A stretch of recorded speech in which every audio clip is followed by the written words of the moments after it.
Hello, everybody. Happy Monday from Oregon, United States of America. How is everyone doing today? Don't be shy. You're welcome to join us in the live chat. Today is super informal. It's my housewarming party. Yeah, we just got a house and it has absolutely the worst wallpaper ever. And we have a new addition for all those on replay. Hi, Ola. Hi, Connie. Oh, yeah, it's been great being here in Oregon. Unfortunately, we're actually still having a natural disaster. The county next door to me is on a level 3 evacuation notice, which means they have to be ready to leave at any minute. When the sheriff or the fire department knocks on their door, they're still evacuating people.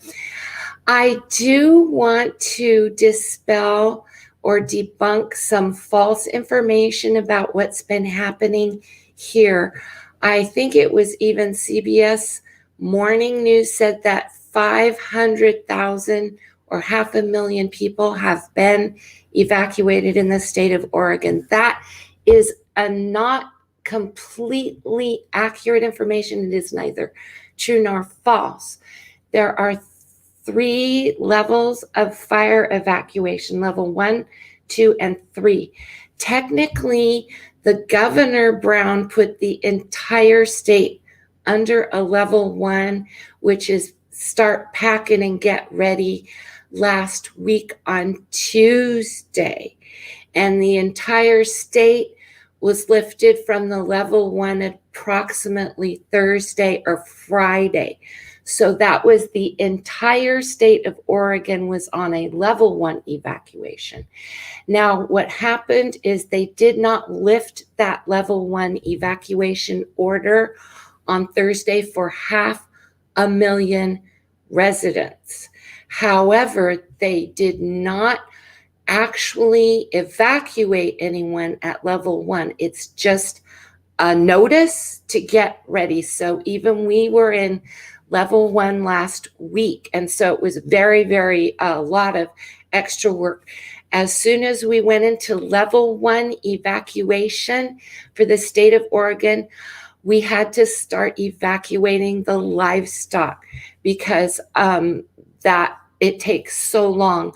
So we were very busy first evacuating livestock on Tuesday last week. They've been up north, so they're coming back down tomorrow, and then I have to be back at the re-entry center to get the livestock herd reintegrated back into, we're still on a level 1 in that county where the livestock are. So wow, we're talking the fire actually displaced over 40,000 evacuees. When it came time for a level 3 go, about 40 to 50,000 residents were forced to flee their homes. Okay, so that is the real actual number. Currently in the state of Oregon, there is a complex fire, a triple complex fire. So what happened is, as the winds changed and the humidity came in over the weekend, which really helped the firefighters, a triple complex fire was moving east and south, and then Mount Hood is extremely on fire. Now, I would also like to, hi, Kate, love to everyone. Here I am in my new house. So I would like to also mention that I did see the news brief on Thursday of last week with Governor Kate Brown in the state of Oregon. And this is what's real. Don't believe the news, okay? It took over 48 hours for Donald Trump to accept a telephone call from Governor Kate Brown, so there was a delay. 2 representatives from the state of Oregon, I don't know what district or what political affiliation, I don't care, contacted the president. One of them, he did not get back to. But the second one did not just call, he also wrote a letter.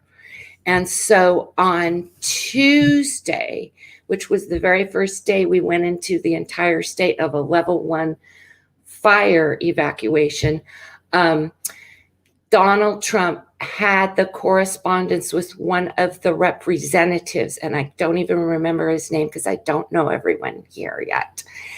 And so Trump's response was, you'll have everything you need, whatever you want. Then the governor's office was not receiving return calls from Donald Trump until Friday. I saw the news briefing at noon with Governor Kate Brown, and she said, yes, she spoke with Donald Trump on Thursday night. He is, I think, now don't quote me on this because I got it straight from the governor, and I am not a spokesperson for Governor Kate Brown. From what I understand, yes, he said yes to the emergency FEMA, and he also said yes, because I want to make this very clear. Governor Kate Brown requested the National Guard, okay? She asked for help, which is how it's supposed to work. The state is supposed to request assistance from the federal government and not the federal government impose the National Guard without authority, which was what happened prior in the city of Portland. But this is completely different. In this instant, on Tuesday of last week, Governor Kate Brown requested the National Guard to specifically assist in firefighting. So they're supposed to be going to Mount Hood to fight fires. On the press briefing on Friday, she said, yes, he agreed to bring out the National Guard, but not. And then the press asked questions, how many men? She said she didn't know at that time. And when would they arrive? And she said that Donald Trump would not be able to send them for 3 weeks. Now, people keep wondering how come the fires are still burning. This is the reason why.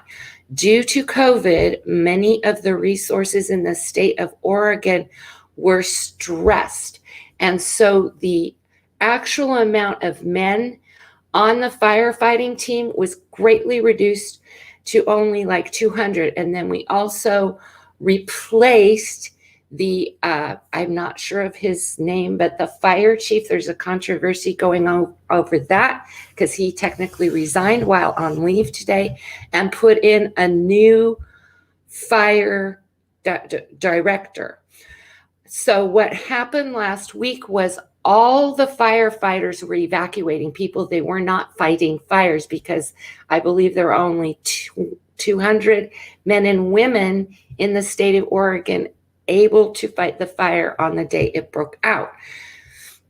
So this is really huge. I just want to let you know what's really going on. So the reason the fires are not being contained, because right now that triple complex fire is zero containment, is because state of Oregon did not have the resources until the National Guard comes in. And when they come in, then we'll start fighting fires. Until then, it's burning. Okay, it's burning.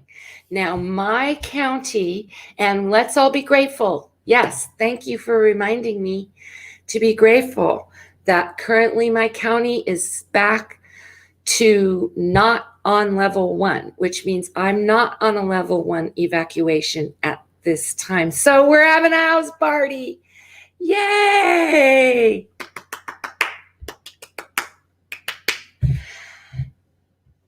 I bought a house that has really bad wallpaper, you guys. I've been surfing YouTube videos on how to remove wallpaper. I know. My mom said I should get rid of the paneling too. What do you guys think?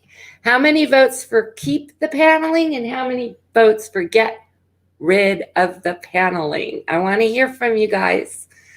How many say remove the paneling and how many say keep the paneling? I want to know, because this is wallpaper, you guys.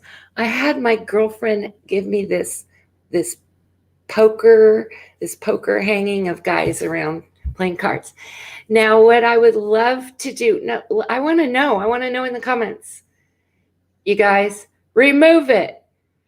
Oh God, the dogs are cute. Remove the paneling. Of course, the wallpaper is going. The wallpaper is like sayonara, baby. I found out there's like this little tool. It's round and it's blue and it has like little wheels, and you like go around and it like cuts the wallpaper. And then I have to go through the other process to get the glue and stuck, and then you peel it off. But the paneling, we're talking about remove the paneling. Remove the paneling. Oh my God, this house is so dated. When I walked in, I actually laughed. I'm surprised they don't have lava lamps for the overhead lighting. It is that dated. Take it all off. There's not one person here who said keep the paneling. Oh my gosh. Hi, Diana. Great to meet you. Lisa, it's been a while. Great to see you. Take it all off. I'm so happy to say about 90% of the house, I got the interior paint, and the exterior paint is in great shape. But now after the fire, I think I have to wash the ash off. A clothes steamer first. Yeah, it's really all about the steam, and then you just have that squirty stuff that you put on the wall, and then it steams. But the claw, it's the claw, the wallpaper remover claw has the little wheels. I think it's like a $9 tool or whatever. I got to pick up at this hardware store, and then you can scrape the wallpaper off, and it'll be easy to just get out of my crowbar and rip the paneling. And then I'll just put up paint. No more wallpaper, no way. The steam iron loosens the glue too. Oh yeah, it's so opposed to scraping, we're going for peeling, because all the contractors say that if you do the claw thing first and then you put in the spritzer stuff, whatever it is, wallpaper remover goo, right? Because the little holes that the claws make in the wallpaper, then when you hit it with the steamer, I know, this is like, it's a housewarming party. Then when you hit it with the steamer, because that little claw thingy put like prickly little holes in, then it's supposed to peel and not scrape. And I just have this tiny little plastic scraper so that if it gets stuck on one little point, you're supposed to go back, re-squirt, steam it again, and it's supposed to peel. It's supposed to peel because I have wall after wall of wallpaper, guys. Fortunately, the paneling is only in this is the dining area. Batten board walls, very in right now. Google it. Well, maybe, see, now I am literally the only one that wants to keep the paneling because it's actual wood. And actually, I can redo this. I'm thinking instead of keeping it this way, because it's kind of tacky the way it is. And once we get rid of the wallpaper and have regular paint, it's actually pretty. Like you'll see, I'll start sending you guys pictures. I have the wall that's literally right there that I already removed all the gut from and painted. And I'm going to put this gorgeous painting from one of my deceased girlfriends who made me a giant oil painting. And then because I have a ton of art. Beaten board wall is very in right now. I'm going to look into it, Lisa. I'm so glad we're having this party. Okay, so Connie was of so much help, because now we're going to switch topics to the kitty cat, because I have a channel cat. And when I open the door, you're going to see her come down that hallway. You see over there, like over there in the video, you'll see her. She'll shoot down the hallway when I open the door. Okay, because we got to do the cat. The cat lives here now. This is great. Okay, but before I introduce you to the cat, I want to tell her story, and then I want to use the tarot to find out about the cat, because she is basically a feral. She's a garbage can kitty, trash can kitty. She's an alley cat. Oh my God. She's a girl. She had lots of babies. That was very obvious because she was just totally babied out. She's just over a year old. I estimate 15 months. I'm excellent at at the estimating age. And her name is Juniper. It's the perfect name. Her name is Juniper. Yeah, she's a jumping juniper. Yeah. You're going to see she's going to shoot down the hallway. Now, this is all we know about the kitty cat. Okay. And I want to use the tarot cards to see if we can find out more about the story of how the kitty cat came to me. So this is how it all started. We were on a live stream. A lot of you guys come to more than one live stream. And this was the August 10th live stream. I think it was Heliodor and Gold Barrel. And we talked about getting a cat and how I was trying, to open the Reiki gate so that my cat could find me, because cats pick their humans. And it turns out that on that very date, August 10th, this cat appeared at the Humane Society shelter. And one of my wonderful viewers was encouraging me to get a hold of the shelter. Now, the shelter, I already had been screened and put in requests, because it's quite a process to be get homed, because they have more people than animals right now. Like, animals are in demand, which is good, actually. But still, they always need homes, especially for cats. It turns out they had 145 cats when I went there that had no home. And I'm like, oh, God, you do need to get a cat out of there. So anyways, on August 10th, the same day we had the live stream, and we were putting that out, remember? We were like, kitty, remember? Channel cat somehow magically shows up at the Humane Society. So let's start there. Let's find out what really happened. How did she get from her trash can life into, because she's a feral, 100%. I mean, that's all there is to it, guys. She's feral, okay? So how did the wild kitty get out of the parking lot into the shelter? How did the kitty get out of the trash can or out of this motel parking lot? Supposedly she was from a lady who is staying in a motel who had no house. Okay, and then we're going to talk about how the lady felt about it. But somebody got this cat into a car and drove it to the shelter. Okay, that happened. But how did kitty decide to come in to be with people? Okay, how did that go about? Ooh. Knight of Clubs. This is a group. It's a very masculine group of, I would say this probably is male cats. This is probably a group of male alley cats who were also going through the dumpster. Okay, in this deck, this is the dumpster, because they were garbage canning it. They were. There's just no way. I mean, she was definitely eating trash, at least part-time. I think she knows what McDonald's is, I swear. I'm sure she's had a McD. Oh, dear. Page of Swords. Okay, so at the essence of the reading is a calling. She heard a calling. The kitty in her little kitty mind, because this is the Page of Swords. This is about her psyche and having a message in. Ooh, that's a nice card shot. This is the Russian Tarot of St. Petergurt. She had a message in her mind. She received a message in her mind. And what is the message is, I'll bet you, she had a premonition of the house, which is the house we're all sitting in right now.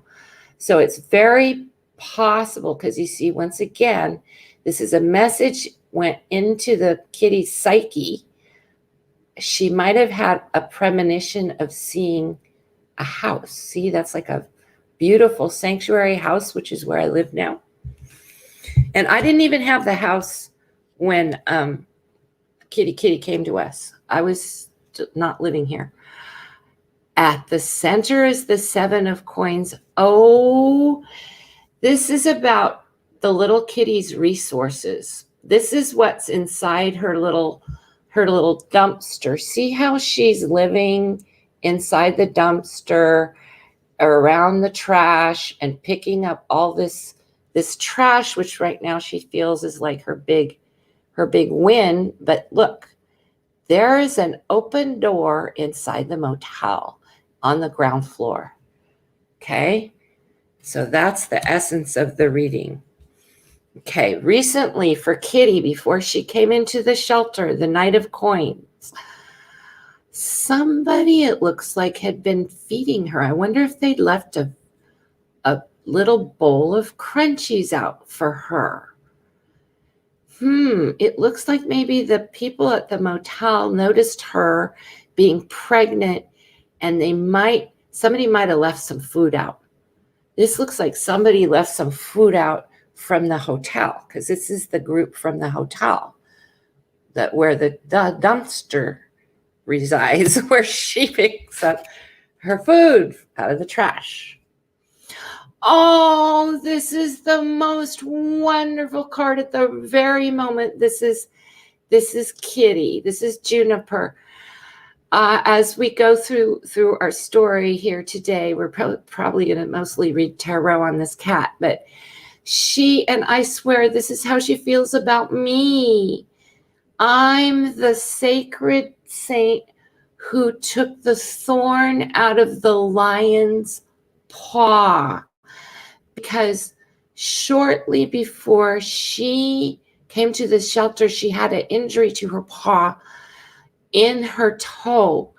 And at this very moment, because this is the present moment, she feels so much she feels so much compassion from me, the lady with the long yellow hair, that I pet her under her chin. But most importantly, you see how she offered me her injured paw.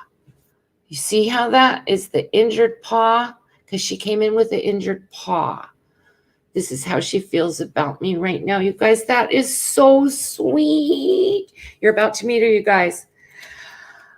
Okay, this is how it came that she came into the shelter, because in her mind, she knew she would be killed if she stayed out once she injured her paw.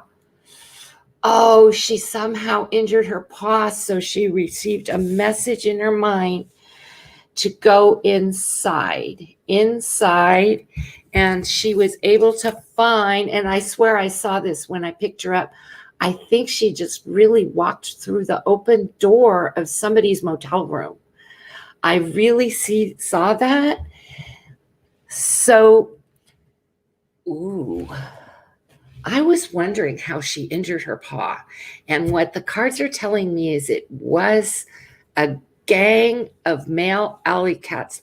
They must have been after her because she had been impregnated way too young and had way too many litters. And she hurt her back paw. And so in her mind, she might have been able to see the picture of the new space that she's in, because cats are very psychic that way. So when she saw that premonition, I think she knew that she would die. She knew she would die if she stayed out there with a hurt paw. And so I think that she literally went in through an open door. Yeah, and somebody might have had some food to help get her used to going by the door, and then she went into the hotel room, and then the lady just brought her in. That very same day that we had our live stream, you guys. Oh, sorry for bumping the mic. That hurt your ears. Sorry. Yeah, I know. Hi, Azantewa. I know. Okay. So that's the story of how she got into the shelter. And it doesn't really say how she hurt her paw, but now I do need to let you know that I immediately took her to the vet, even though I'm a veterinary technician, because I knew she had a serious paw problem. And the first vet wasn't able to do much except get her general health around because she was completely emaciated. You can understand my channel cat could not make a public appearance.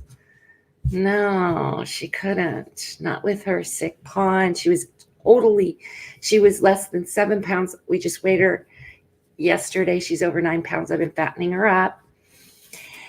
So what happened is we had the fire last week, and then the animal got sick again. It was obvious that her toe was really bad. And so she had to have emergency toe surgery over the weekend. Yeah, I'll TMI and skip the gory details, but she had to go under anesthesia and have major toe surgery. And she's only 48 hours out, and she's bouncing around all over the place, even though I'm giving her sedatives. And she looks great. So are you guys ready to see her? Are you ready to see her? Okay, hold on a sec. Say hi to everybody. Say hi. And you're going to see her run down the hallway. So keep a quick, sharp eye because she moves fast. Okay, you guys? Here she comes.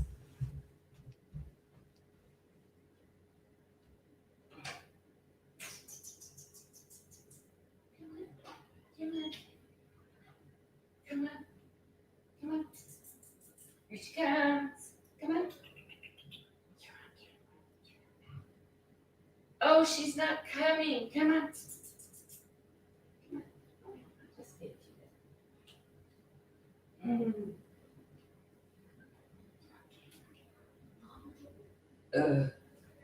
She's not running right now. I woke her up from her nap. She's sedated. Here she is, the channel cat. Her name is Juniper. She's good at being held. And her paw looks great. There it is right there. See, it's the first one right there. Ooh, don't. She said, don't touch my paw. She said, don't touch. Oh, she wants to jump. Let's let her jump. Poof. Okay, she's a feral, you guys. She might not sit still. Why don't you call your cat, June, and you'll see her run down the hallway. Go on, baby. Call the cat. Her name is Juniper. She's wonderful. Oh, she says she wants to come back. Okay. Here she is. She's very, very sweet. She's very sweet. She's very, very sweet and kind of wild. And she's put on a lot of weight. And she jumps a lot. Oh, she's our new channel cat. I know. She's very, very sweet. She's not 100% tame. I know. But she's so fortunate. She found us because I do paw healings. And so she has her new paw. She's ecstatic. Yeah, I have to be honest. The vet has her giving her a little bit of a little gum thing. I put it on her little kitty gums to keep her sedated because otherwise she'd be running around all over her paw. And it's open right now. So she needs to chill out for a couple of days. Oh, thank you. Thank you. And I'm telling you, she looked bad. When she came in, the skin on her shoulders, it was horrendous. Yeah, it's only been 2 weeks and she looks great.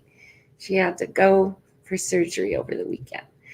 So let's, okay, so, oh, there she goes. She might be able to catch her down the hallway. There she goes. Back into her little space.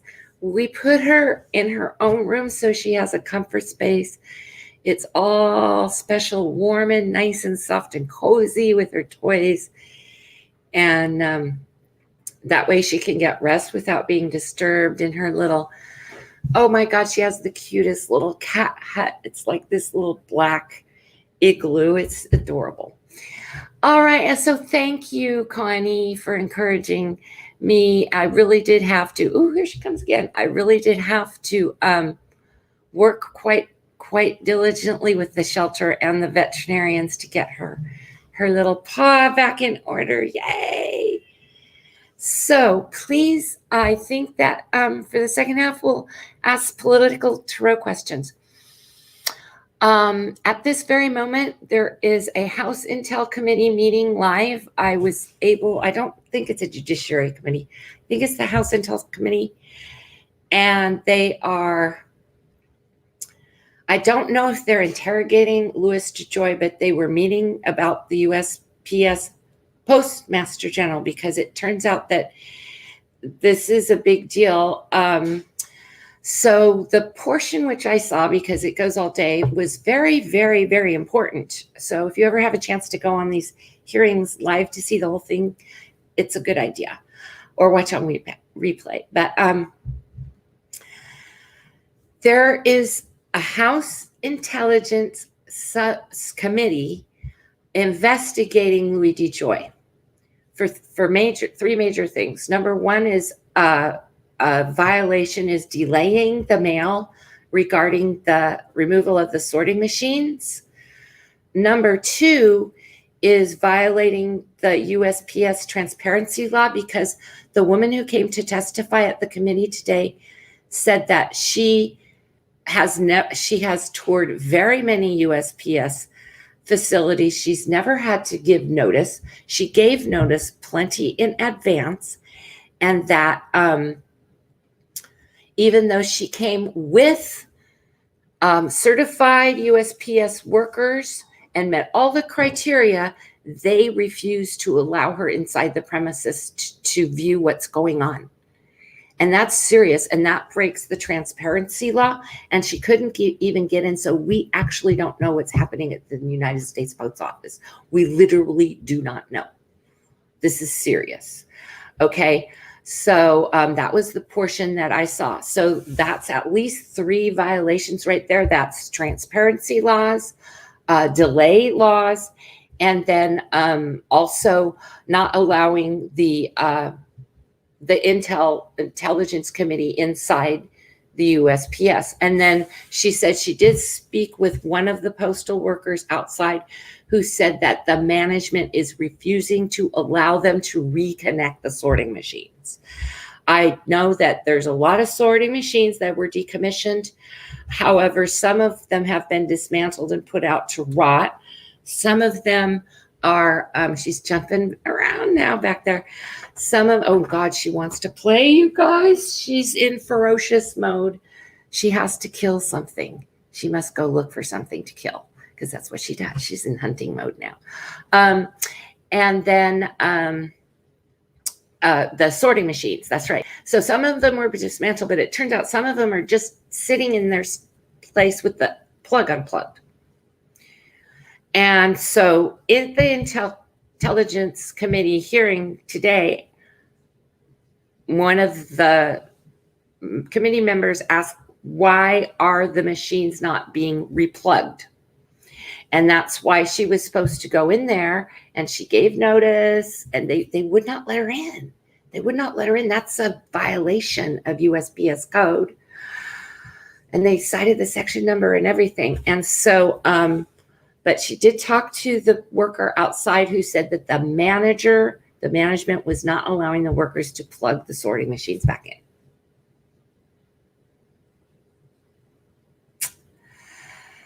Wow. Okay. So what political questions have we got?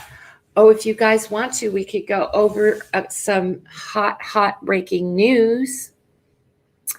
All right. So today is the number 14, and I'm good. Let's chat about the numerology around the number 14. The number 14 in the Nostradamus deck is the number of power. It's the number of positioning, and it is also the number of conflict. So, for example, the concept of the United States of America having red states or blue states is putting states and governments state governments and governors in a positioning where each one's in a position of a power, but it puts it in a position of opposition. Does that make sense? And so today's number is that the power positions are in opposition to each other.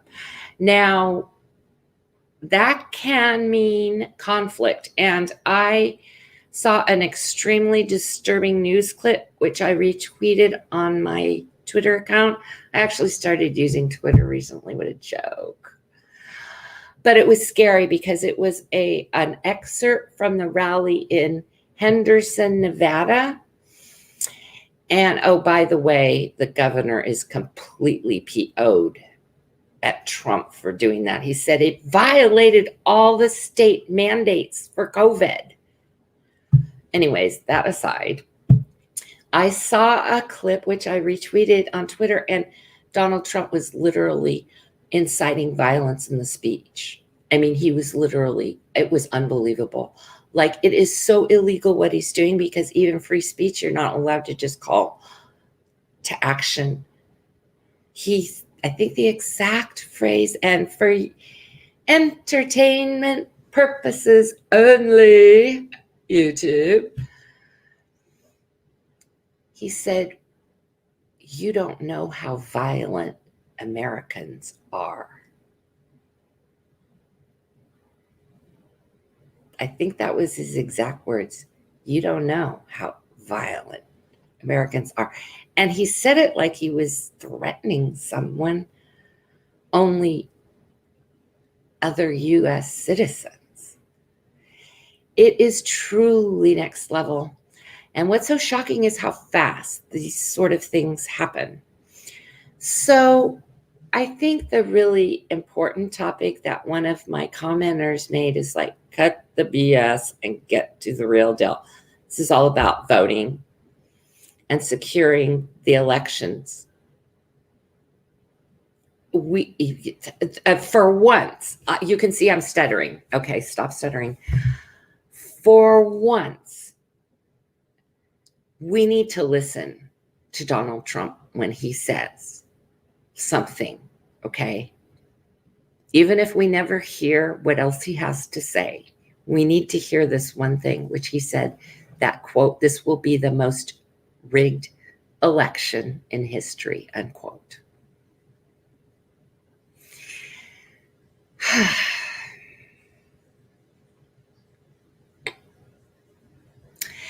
Now, I'm concerned because in the state of Oregon, there's now like all these people who are without homes because they're gone, like entire cities. And nobody goes around going, "Oh, they're Republicans. Oh, they're Democrats."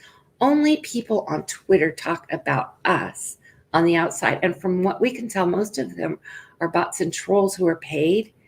For example, I went on a live chat for another contributor, YouTube contributor, and it was like 100 trolls to one actual real account. Now, take into consideration Facebook. Recently, I know I hate MZ. I hate to hate, but oh man, let's just put it this way. Facebook got called out by the sheriff's department in the state of Oregon for propagating complete misinformation. Facebook had been putting out posts about ANT, about the ant people. Yeah, right. And the sheriff's department had to go around debunking it. Now there's official news statements going out on official channels saying that the news about the ants is false. This is how infiltrated our media and our live chats on YouTube are right now. Almost all the readers have bots and trolls. So thank you, moderators, for keeping it clean. Thanks for keeping it clean on my channel. Diana is speaking about the psychology, the psychological principle of what's known as projection. Please understand I have 5 certifications in holistic medicine, so I am quite I'm actually a professional. I'm able to speak professionally on this. So when someone says you're doing it, what they're saying is they're doing it.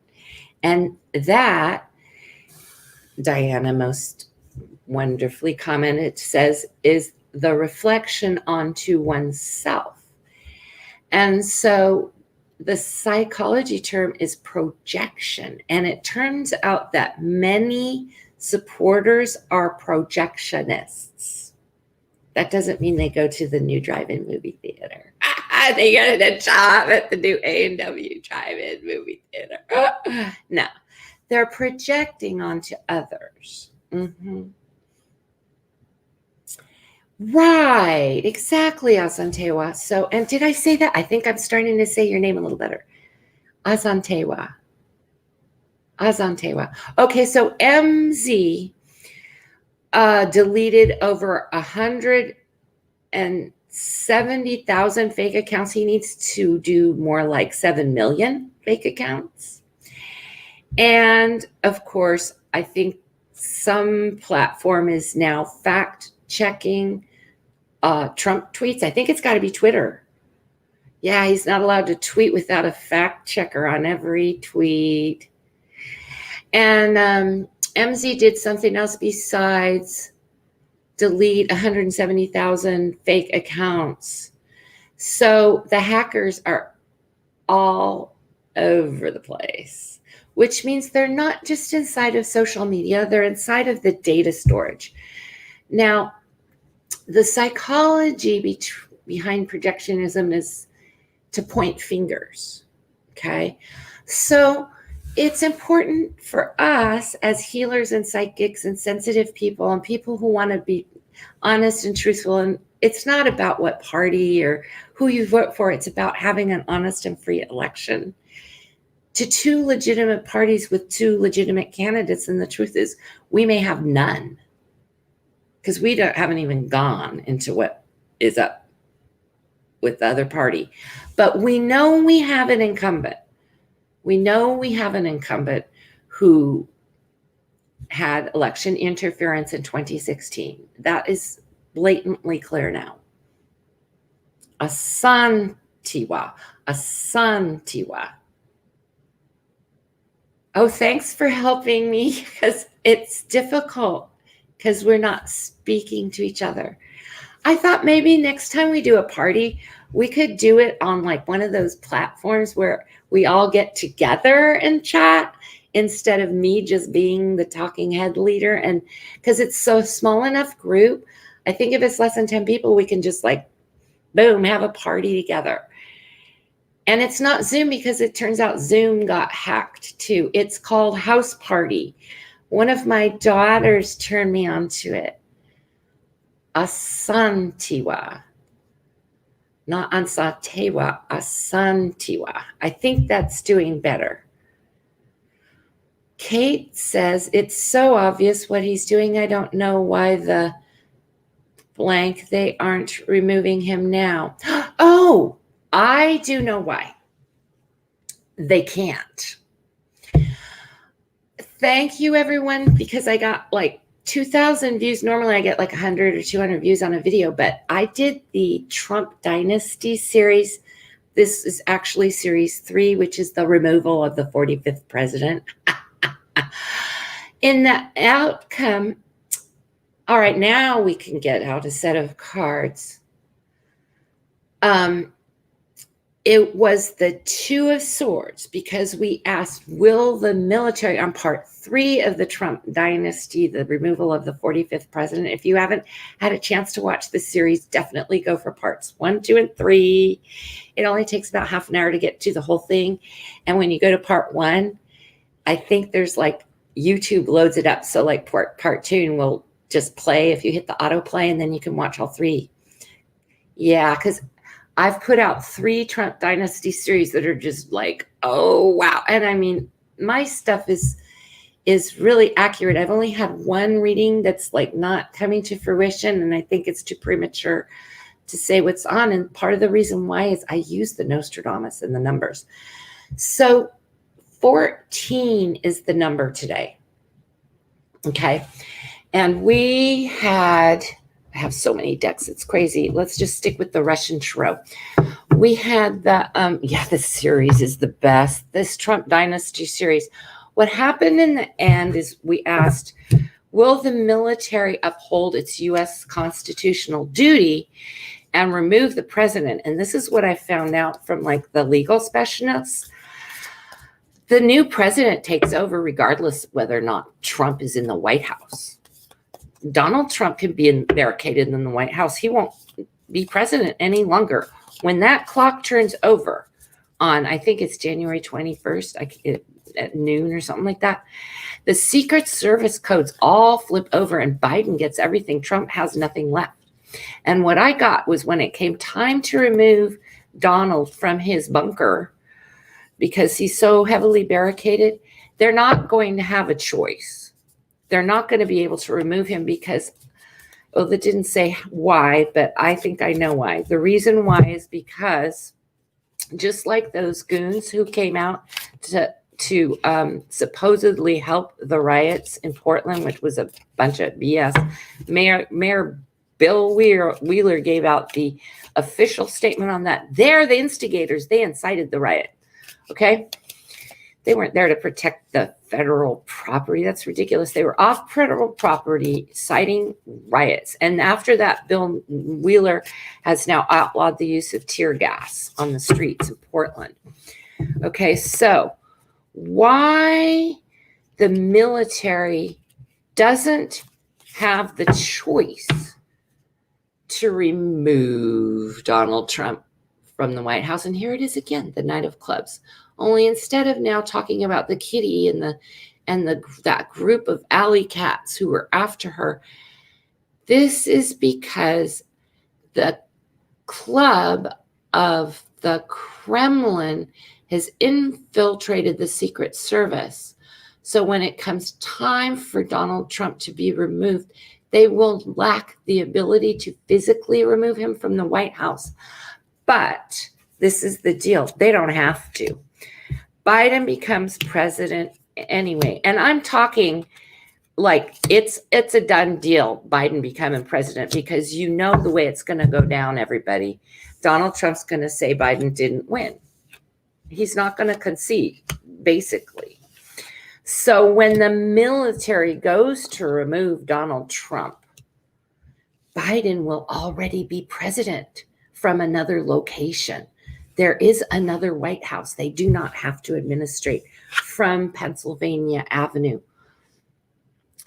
When the military goes to remove Trump, because he will no longer be under the term of the 45th president, and our 46th president has been inaugurated and is now been sent the codes. This is Donald Trump, the essence of Donald Trump, sitting in his bunker with his co-opted foreign invasion military force protecting him, because you know the U.S. military is sworn to protect the United States president, and he will no longer be. His smug days of merchanthood. Here he is crying. Wow. This is so much sorrow for Trump. Now, normally this is Trump's wish and dream fulfilled, that he's going to stay in the White House even though his term is over. That's what the Nine of Cups means in this position.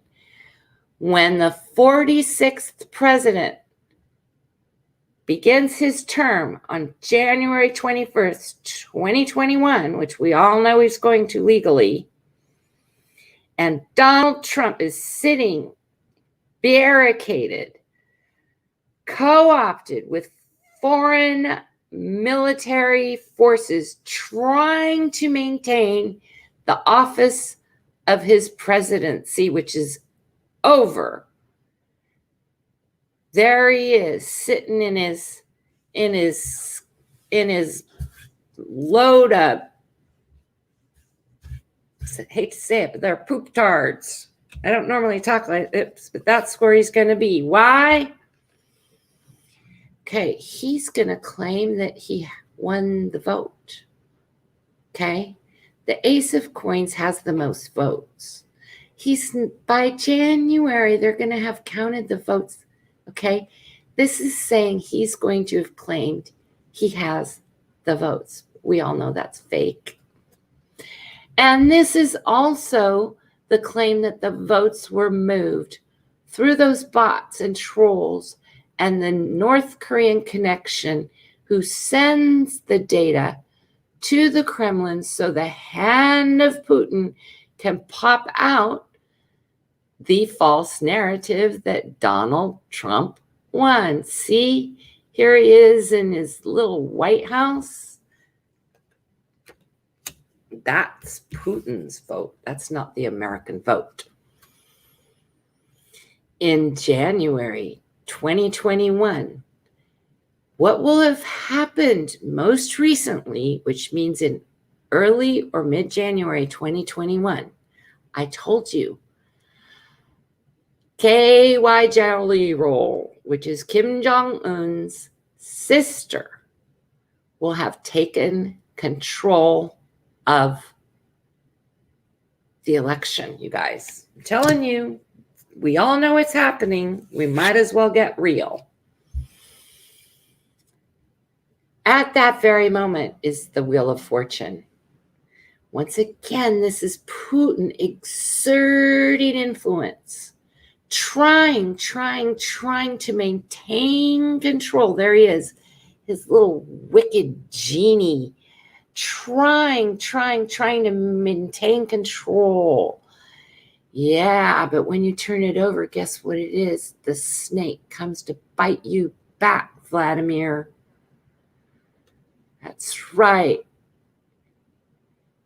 At that very moment, when Biden's term begins on, okay, those codes, these are the codes that are all unlocked. He's hoping the infiltration goes all the way from North Korea into the Secret Service to stop the codes.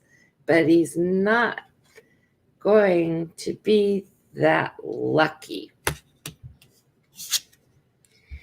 When the military comes to remove the 45th president from the White House will be the day of celebration for all the people of the United States of America. See the rainbow flag?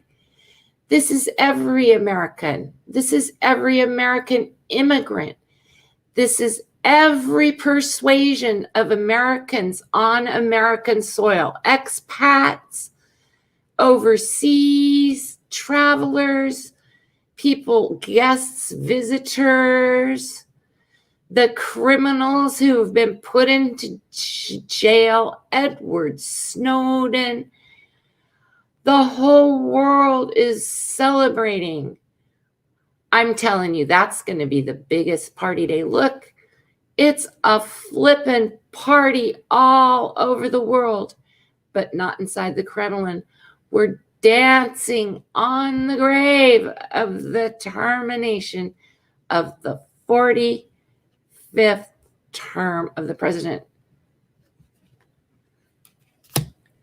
Wow. Gee, North Korea, did you guys hear about the North Korea thing?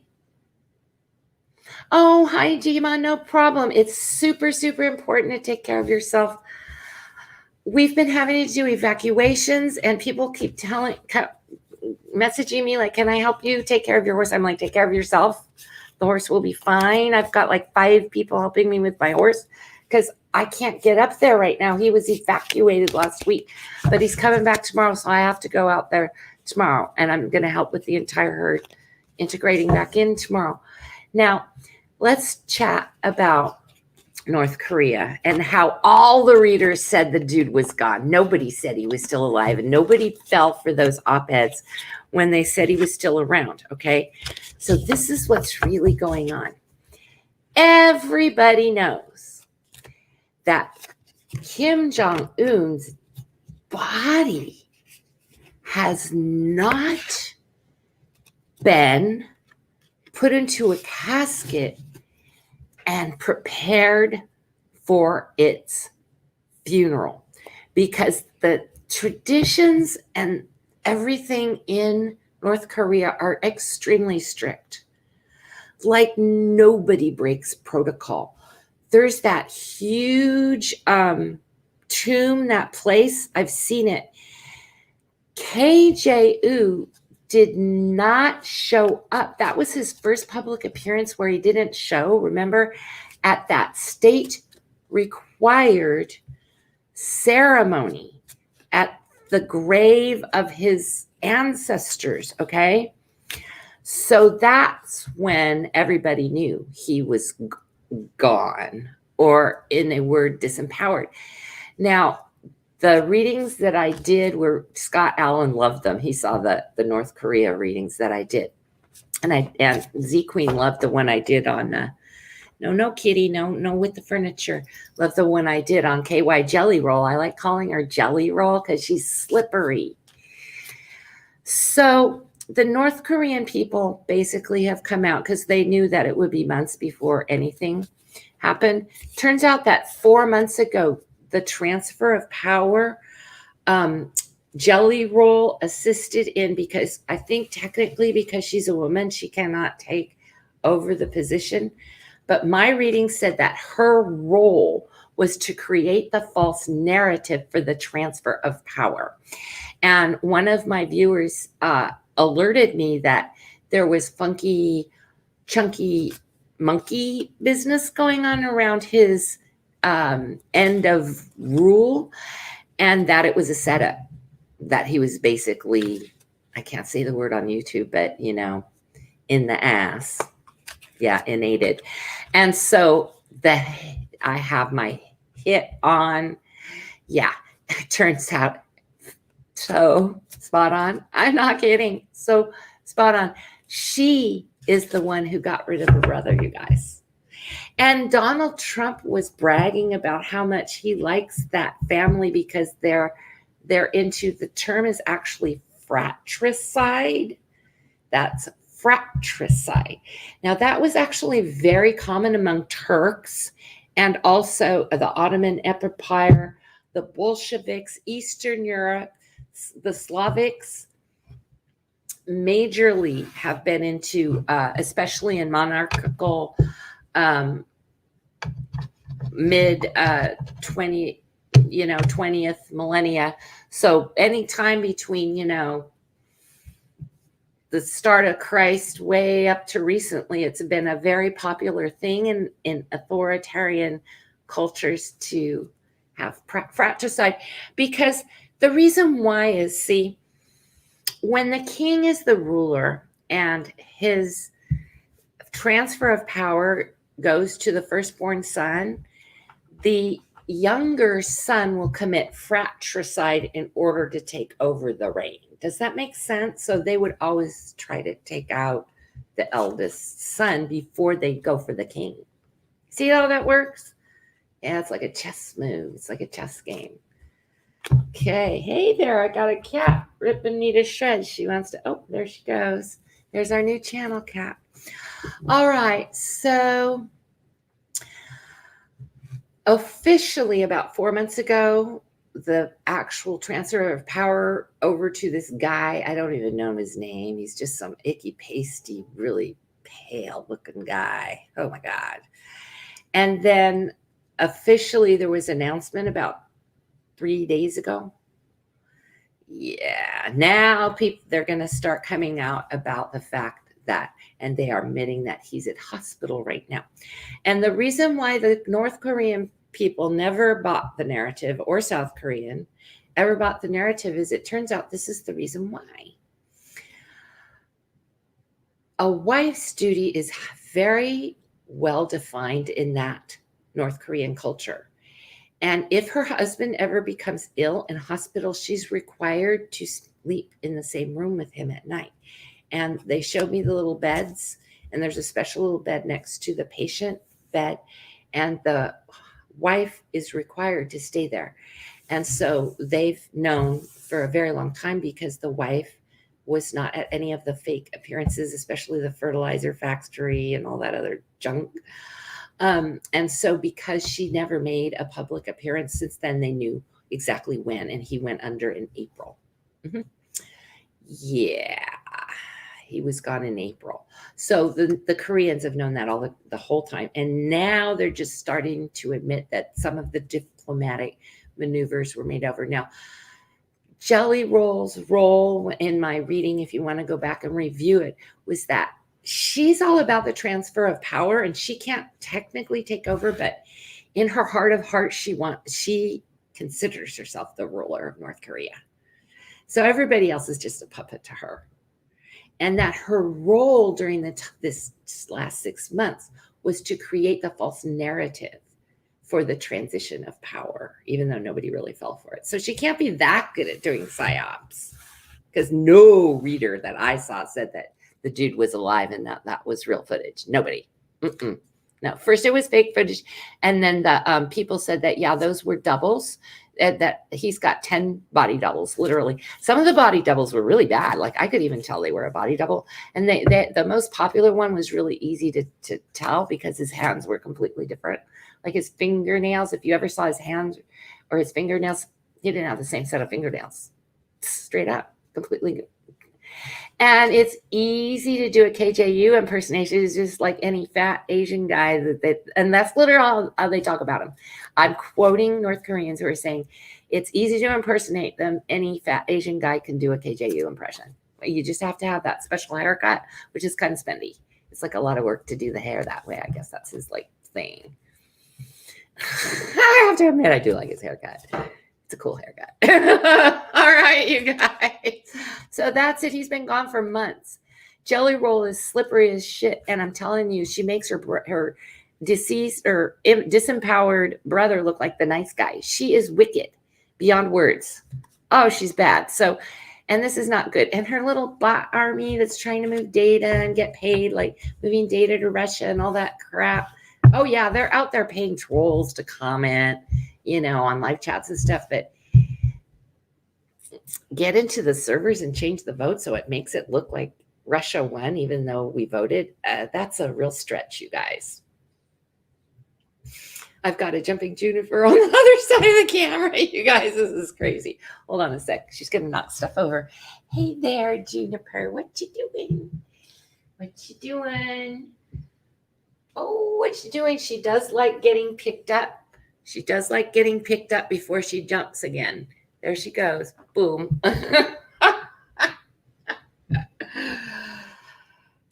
Oh, boy. Well, talking about animals lately, because humans, we can take care of ourselves. Let's face it, we're grown-ups. The fires have been really, really hard on the animals, you guys. It's displacing a lot of the animals. And so I've been putting out water, and there's a lot of wildlife moving around. And it's just, we have to keep that in mind, that it's displacing their homes also. And the biodiversity of the soil is really rough. Now, I'm not buying this as climate change because we got a fire. No. We got a fire because we got a fire. And BLM, which is the Bureau of Land Management, is responsible for clearing the forests and stuff that's been mismanaged. That's federal land.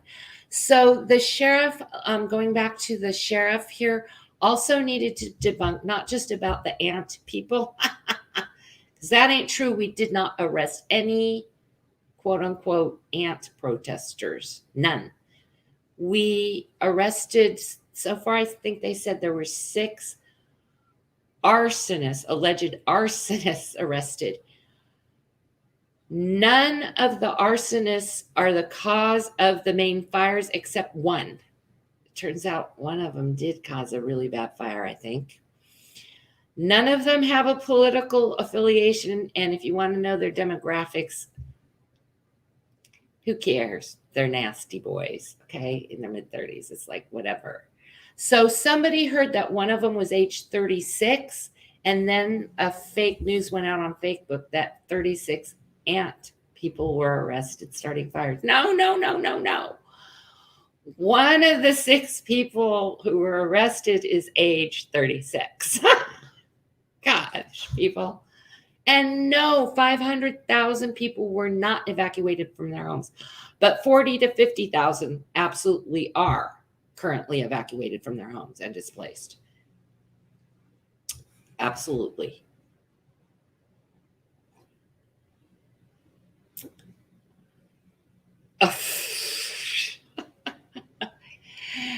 Oh gosh. Okay, so hi. So we're having a house party today. We got the channel cat. That was her jumping around. Okay, so when Mr. Trump's term ends, because his term ends, okay, it ends at a certain time and a certain day. It doesn't matter if he sticks himself in the White House. I found that out from one of those federal attorneys. Biden could be at another facility and be sworn in as president. Okay, you guys? So that's good to know. Yeah, exactly. Hi, Renya. So who else has some hot political topics? Did you guys know there was a second explosion at the port in Beirut? Happened about 3 days ago. It was not widely covered on the news. They claimed it was a tires this time. I saw footage of that explosion, and tires do not spontaneously combust like that. Not at that level of explosion. There had to have been igniter fluids. No. Mm-mm. Yeah, Jima, you saw about the Beirut thing? Okay, now the reason why I want to review this is because on my very first Beirut reading, which I'm going to be doing part 2 this week, it said that we're supposed to keep our eyes and ears open because there's going to be a woman of high repute, yet a very small voice, who is usually cloistered and keeps to herself, is never seen or heard from in the media. And I think that's that whistleblower who just came out. And that's why I had to upload that video, even though I'm in just kind of like funky fire mode the other day. Yeah, that woman, I don't even know her name. And even when I uploaded and did a reading, I said she was a guy. That she blew the whistle major big time. Yeah, I think it's her, and that we've got to we got to follow that whistleblower complaint. And then there was another whistleblower complaint against Chad Wolf. So if you didn't see the breaking news story from earlier this week, it's only like 6 minutes. Definitely catch up on that one because we need to follow her. And fortunately, one of my commenters put the lady's name in the comment section. So she's the first whistleblower. She resigned in protest. And that was the aide for the Durham prosecution.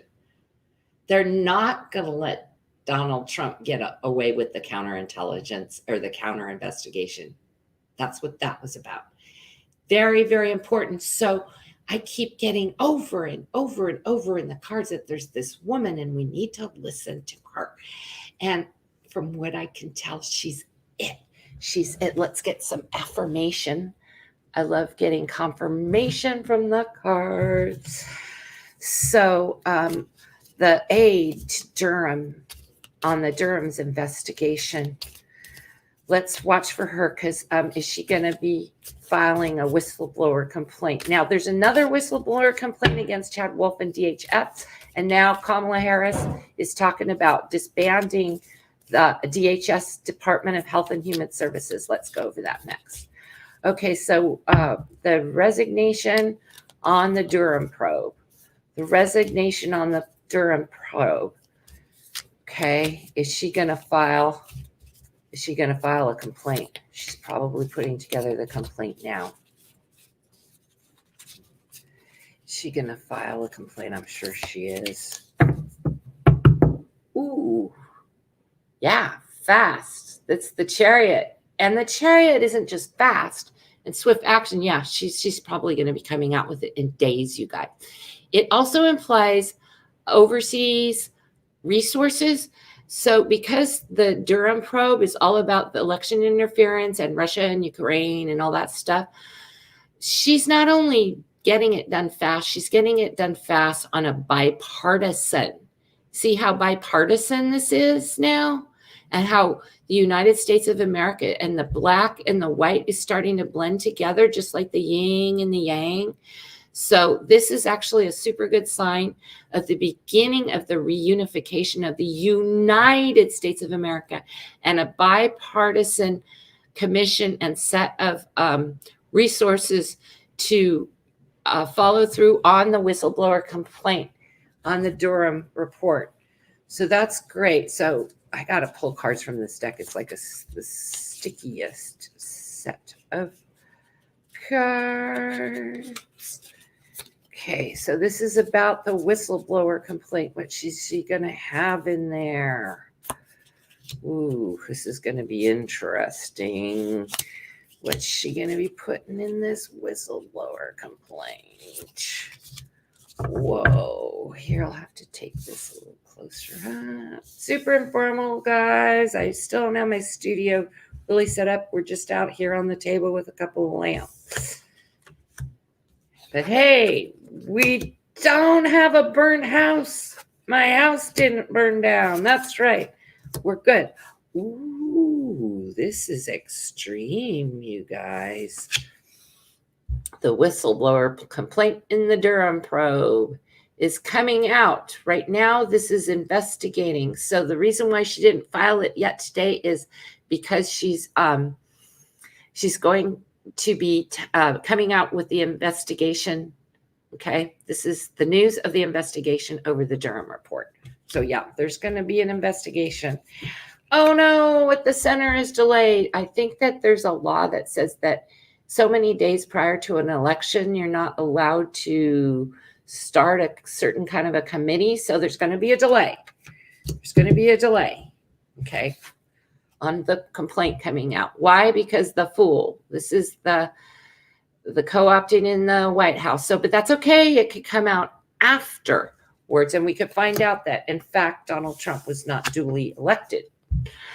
Yep, here it is. Card on hold at this very minute. The evidence is on hold.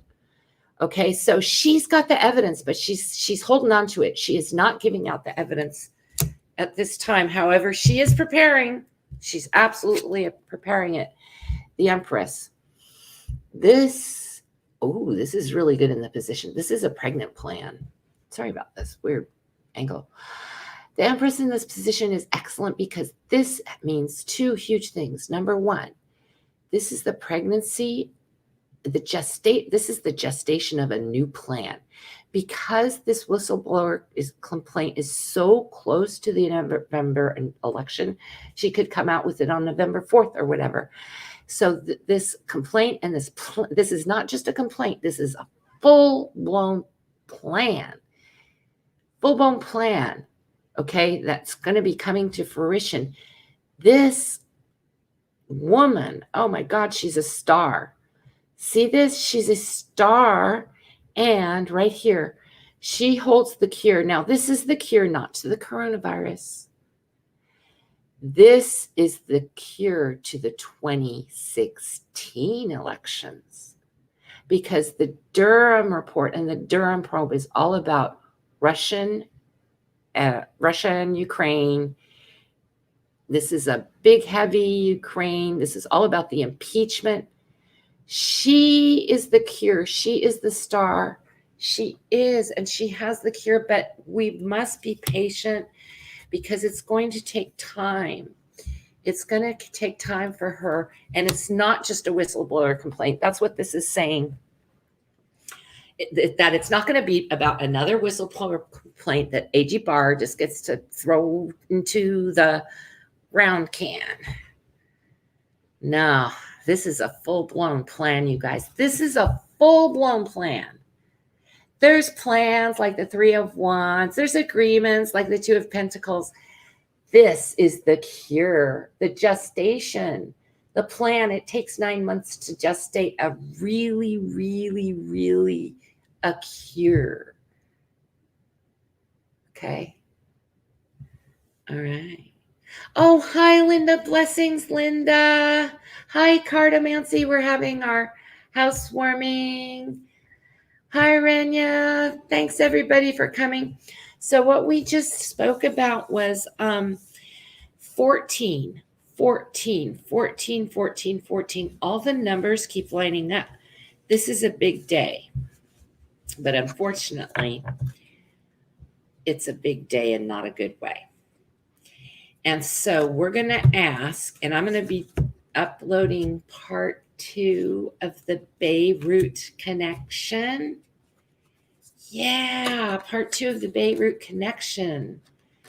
Because there was another explosion at the port. So it's time for part 2 of the Beirut connection. Yeah, but I'll be uploading that. And then you guys saw my new kitty. I have my new kitty. You might have to grab her on replay. I think she's back having lunch now. So that's it. That's her big run around. Blessings to you, Linda, and your family, and to all the people. Yes, to Chima and Asantiwa and Linda and Kate and Cartomancy. You guys give great comments. Okay, so I'll be uploading that Beirut connection. And we know there's a House Intel committee right now on Louis DeJoy and the dissolution the dissembling of the USPS, which is in violation of so many codes and laws. It's crazy. Plus, the dude's a straw donor. Did you hear about that? Did you hear about how this is from the past, from Louis DeJoy's past. He pressured his employees to make large campaign fund contributions, which was how he got himself in to be Postmaster General, was by giving Trump all that money. It turns out all that money was because Louis DeJoy has an amount of limits that he can donate. He had to literally force his employees to do it. And then he claimed that he was going to pay him back. That is so highly illegal. That's what's known as a straw donor. And so there's a House Intel committee was going this morning. They might be adjourned by now. That there is an investigation into Louis DeJoy. There so needs to be. Oh, geez. Yeah. So, yes. So the important thing is that in my first Beirut reading, the number 14 came up so many times that I'm like, that's it. Next live stream's on the 14th. Here we are. And it's 14. Something really hypercritical is going to be happening today. Something. So what would the universe like us to know? Something hypocritical. And then I'll be reloading. Yeah, the Beirut connection. Something. It's time to shuffle these babies. Something big is happening. So the first question we have is it happening today? Is it happening today, or is it going to happen right around the full moon? Because we've got a full moon coming up, and we know Donald doesn't do well with all these quarters and full moons, and he likes the off days. Oh, yeah. And the number 14 keeps coming up. So what would the universe like to show us that is important in United States American politics around the United States election and having a fair election? What is important about today? The King of Rods. This is a power position in the Congress. Actually, my last reading said that this might be Adam Schiff. So let's get a quick, here, got to pull this down, you guys. You guys are the most wonderful audience. My viewers are awesome. First of all, you're awesome for 3 ways. You call me out on my stuff. You don't let me get away with my own stuff. So you call me out on it. And that's actually called constructive criticism. I appreciate that, and not just like being dissed. It's useful. I like that. Uh-oh, it's the moon. This is bad. Number 2, you support and affirm me. And number 3, you get it. This is the most intelligent group of viewers. Oh my gosh, I know other channels brag about how they have the best moderators. I have the best viewers. Yes. Okay. Is this Adam Schiff? Is this huge thing that is happening today have to do with Adam Schiff? Ooh. No. It has to do with the evidence. Oops, sorry about that, you guys. Here we go. The evidence, the truth, the evidence. Now, evidence is wands in the Senate because the truth is not necessarily meaning evidence. So this is about investigations leading to the ability of the King of Rods to have the evidence that he needs. Okay, so this is like investigations to the max. Like this is the ultimate investigator. Okay, and this is the card of delusions and too many choices. So no, it's not Adam Schiff. And this is the world and the termination. So no, it's not Adam Schiff. Who is the King of Rods? It's not lining up with Adam Schiff. Tell us the 4 characteristics of the King of Rods. 4 characteristics. Now I have to cut them because I was cheating there. 4 characteristics. No cheating. Oh, propaganda. 4 characteristics of the King of Rods. This could be Mitch McConnell, you guys. That's normally, ooh, whoever he is, he's in charge of the vote. This is an RNC thing. Ooh, he's in league with AG Barr. That's the devil. Ooh, he's working hard to tabulate votes for the election. And he's been guilty of bribery. This would not be Adam Schiff. This would be more like Mitch McConnell. Does this look more like Mitch McConnell, you guys? Taking bribes. Tabulating votes. This is taking bribes. Giving or receiving bribes. Tabulating votes. Fake votes. In league with the devil and AG Barr. And put in charge of making sure that Donald Trump wins the vote. That would be Mitch McConnell. Okay, so this is a reading on Mitch. Sorry, you guys. Mr. Propaganda. Ew. What is so important that's happening today? Now I'm getting excited. Now I'm getting more hearts warmed up. I'm like, yeah. Oh, Linda, I did an entire prayer service for like an hour and a half. I really hope you guys are doing all right because, you know, you got to hang in there. It's a process. It's a process. Healing is a process. A lot of people ask me, oh, hi, Cat Shepherd. I haven't seen you in forever. A lot of people ask me, you know, how do I get better? And I'm like, it's a process. You're already better. Focus on the parts that are better. And then, and say to yourself, this is better. This is working. Okay. So you got it when you put together your healing plan, because we all got to heal from this, man. This has been trauma 2020. When you put together your self-healing plan, your personalized, private, doing what yourself, number 1, notice what works. Stick with it. Don't give up what works. If eating arugula works, eat arugula. If taking a hot bath works, do it. If uninstalling Facebook, I uninstalled Facebook. It wasn't good enough to not have, you know, go. I just uninstalled Facebook. I can't even find it on my phone anymore. Every time I'm like, oh, that's right, I got rid of Facebook. You know, keep with it. So what I need to do is keep off Facebook. Now that I uninstalled it, don't go back to Facebook. You know, it's like stick with what works. Okay? Stick with what works. Keep doing what's working. Don't give that up, because we've all tried stuff and we all know what works. Okay? Something huge is happening today around Mitch McConnell. I'm going to put him right in the center of the reading. Okay. Mitch McConnell, the 14th. What is this guy up to? What is this SOB doing? Oh no, it's Ghislaine Maxwell. Oh my God, look at this huge set of cards. Like nobody, if I did a card reading on me or you, we'd never get this set of cards.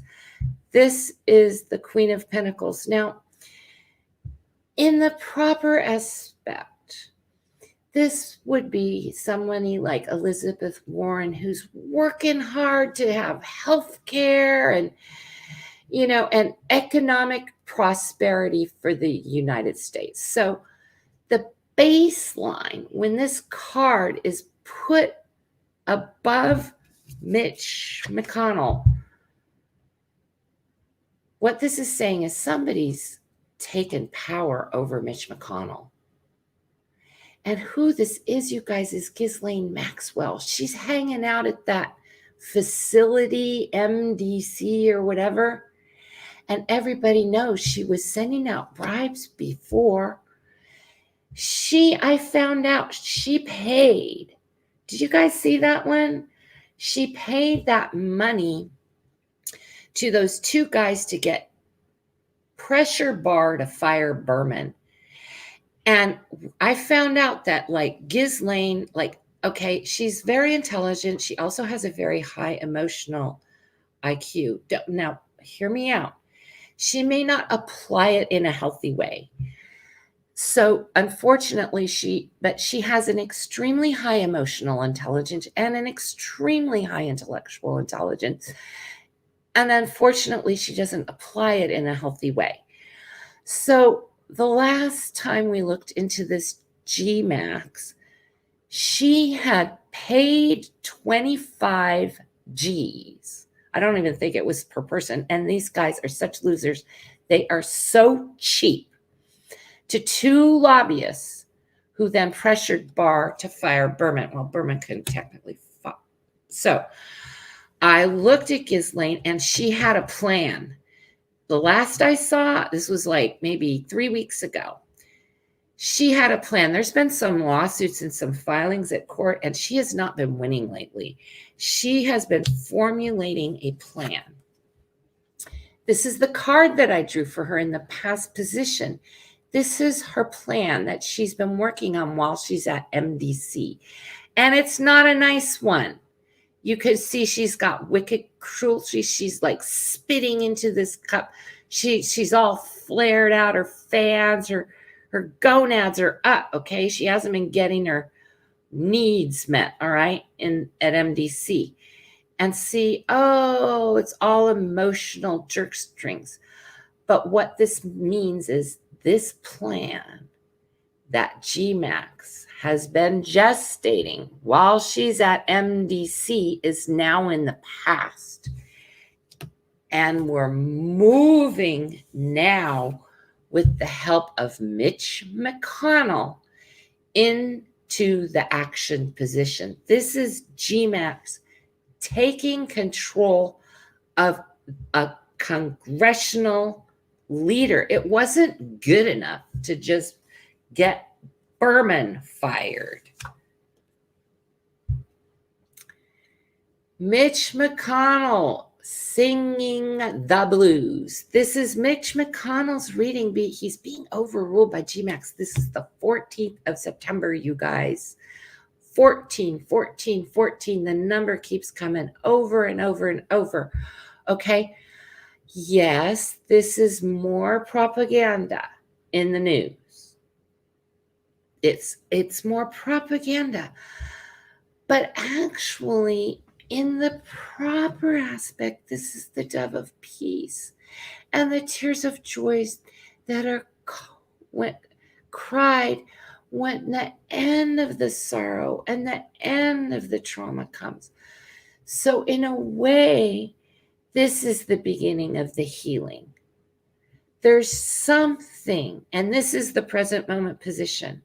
And we ask the universe, what is so important about the number September 14? Number 14. Yes, Mitch McConnell's singing the blues. Yes, G-Max is singing the blues. The doves of peace aren't singing the blues. These are the doves of peace calling for peace. Okay, now the number 14 is actually the number of conflict, of military conflict, of physical violence. And at that rally, that Trump rally this weekend, he actually said, quote, "You don't know how violent Americans can be," or something like that, unquote. Okay, this is the call for peace, the Ace of Cups. There's nothing more satisfying emotionally than to live in a world of love and peace. A world void of love and a world devoid of peace is a tragic, tragic world.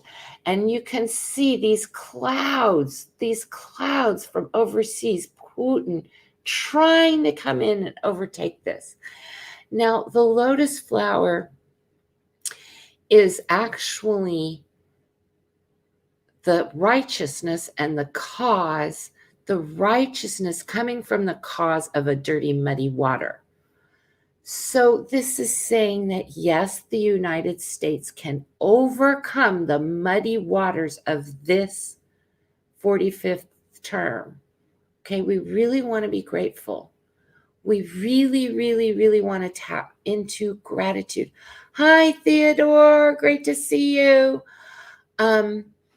This is a card of not hope, but of gratitude, because we have beauty, we have peace, we are in touch with our feelings, we have love in our life.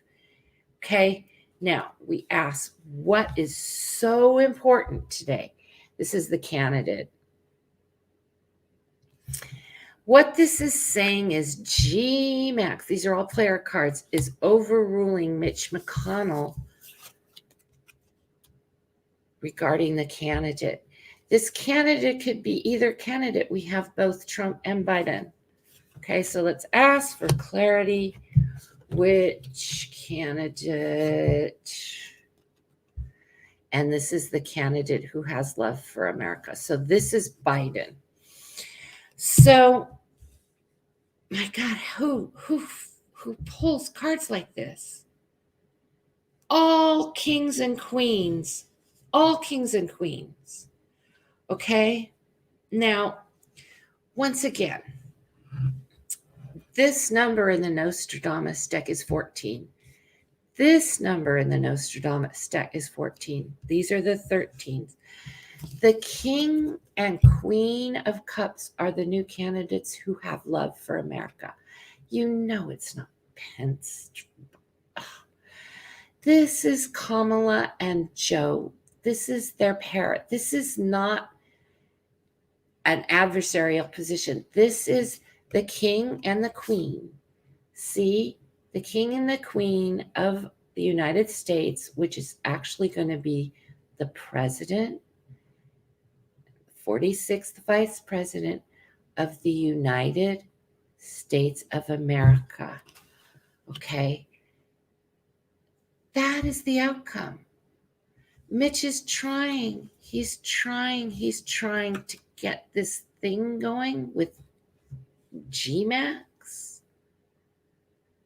Okay, this is G-Max's plan coming into action, utilizing Congress and the Senate.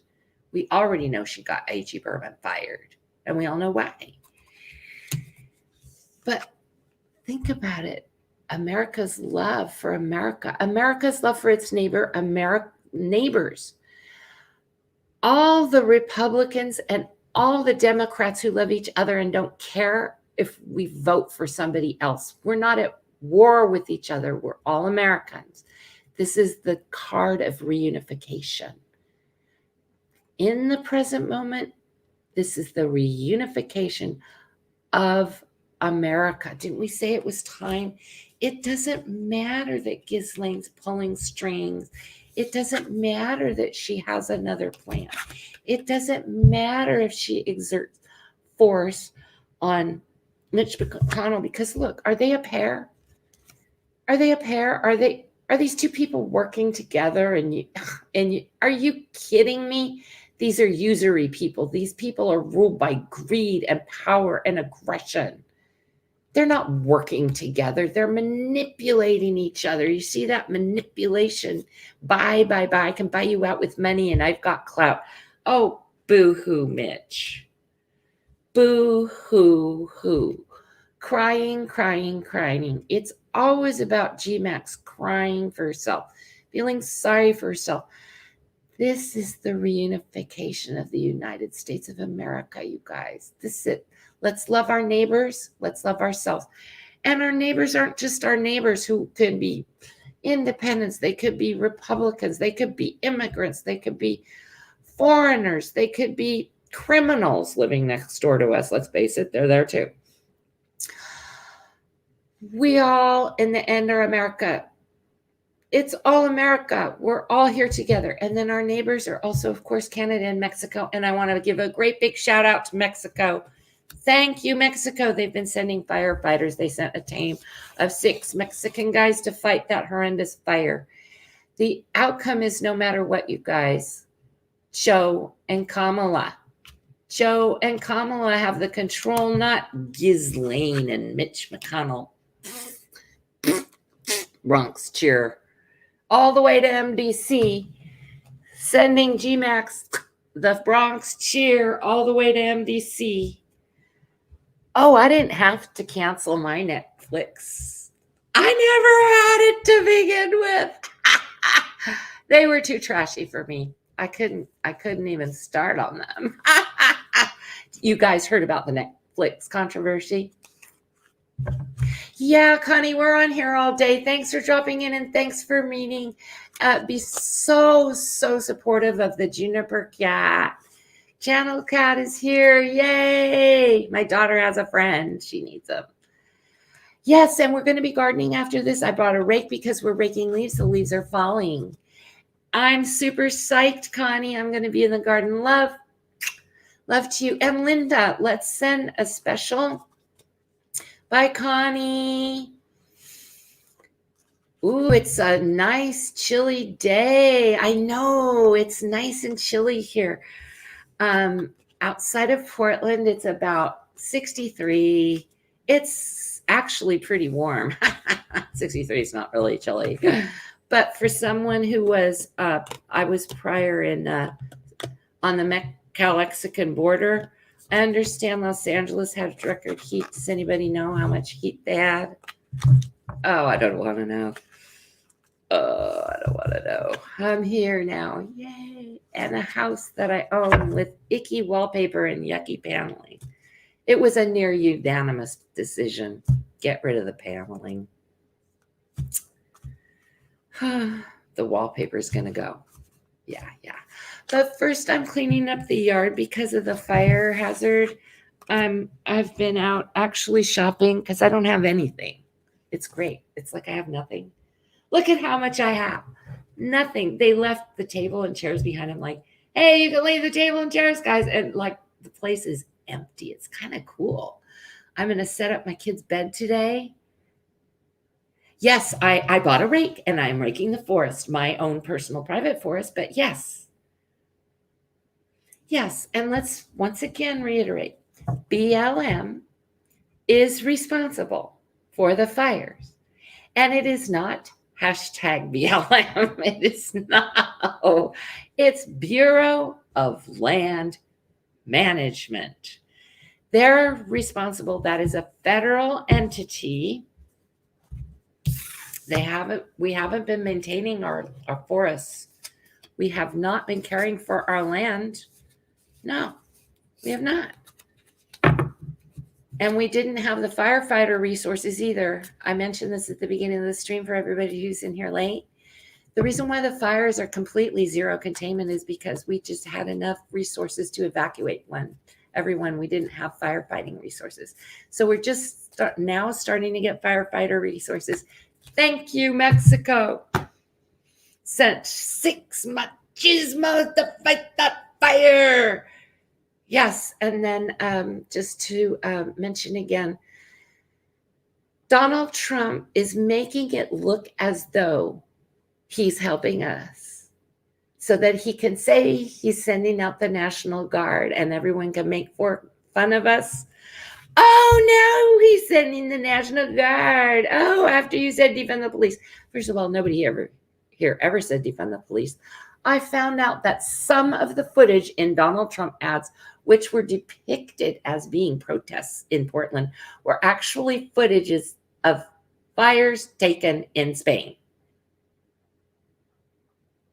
That's right. Bill Wheeler has outlawed the use of tear gas. They're not allowed. Now we can arrest them. The state trooper is allowed to arrest a federal agent when they use tear gas. No more. We're enough, people. The sheriff's department debunked the crazy news going around mostly on Facebook and Twitter that 36 arrests were made against the ant people starting fires. That's complete bunk. Completely false. No, didn't happen. Currently, there's a triple complex fire to the east, primarily outside of Mount Hood. And the National Guard was requested by Governor Brown, and Donald Trump took 2 days. He delayed for 2 days before he had a call with the governor, and he agreed to send in the National Guard. And during the news brief, they asked, when will they be arriving? He said 3 weeks. Guess we'll just be burning between now and then because Oregon is burning right now in a major way. Unbelievable. How do you rake a mountain? One leaf at a time. It's very zen. You rake what you do is you reduce the ladder fuel. I will be technical about this. Ladder fuel are the branches and all the foliage that's at a low level, like 6 feet and down to the ground. So, and it really is helpful for the trees. We have to clear and reduce the ladder fuel and then bring out these big chippers. The best way to actually get rid of all that brush is to wood chip it. Now, depending which county you're in, and you might as well look into it now, because if you own property or you live somewhere, there's CCC cores. You can actually file a grant application to get the CCC out. They will come out. I've had them. I've had the CCC on my private property performing fire safety because it's for fire safety. That's one way of doing it.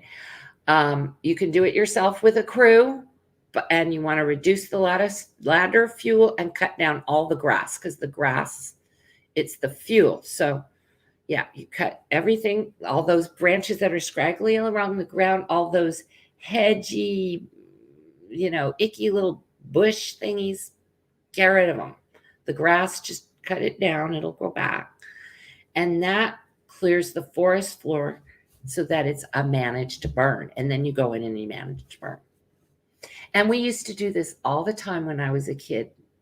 We would always go in, CCC would go in, we'd go into parkland, we go into private property, but the BLM, no. I have never done land clearing on the BLM because technically it's managed by the feds. It is owned by the people. Then, of course, there's the national park, and then there's the national forest. There's a designation between those. Okay, so it depends. Like a county could have what's called as a regional park district. Then the park for the county and the region is responsible for the land management. We need to get involved and manage the land. And BLM is not a political party. Bureau of Land Management. So most of the land that is burned is BLM land. And I'm just debunking a lot of crap going on Facebook and YouTube saying that people are blaming BLM. Yeah, we're blaming BLM, the Bureau of Land Management. But they mistook that. And then they said, oh, it's because the antis and Antifa people and Black that matters people are. No. Nothing to do with it. The hashtag has nothing to do with it. No. Every arsonist has the same demographic profile. They're the Lost Boys. Yeah. Just your general Kevin, whatever you call it, disenfranchised, middle-aged, doesn't own a Norelco kind of guy. Yeah, and they're almost always from outside of the area, so they move around and then they start trouble in other areas. Yeah, and then it makes us look bad. Yeah. Like on Twitter, it's hilarious. They're like, oh, oh, now you want the National Guard. It's like, I think those are trolls and bots being paid off by Putin or something. I don't know. AG Bar. This is just insane. But just remember, those people fell for it. They thought that footage they saw in the Trump ad was of Portland and it's of Spain. That's not funny. There's people who believe that stuff, even though it's fake. Oh, yeah, the Koreans, just a little tiny review. The Koreans did not fall for that. They knew KJU was decommissioned for two reasons. Number one, Jelly Roll's wicked. Didn't she blow up that building? Oh, Theodore, just so you know, they have no political affiliation. They're normally from outside the area. We call them Yahoo boys. They're just troublemakers. They don't belong to any affiliation or party, or they're not pro anything. They're just whatever. Yahoo boys, troublemakers, criminals. They're criminals. They're just criminals. They don't belong to the Democrats or the Republicans. They're just criminals.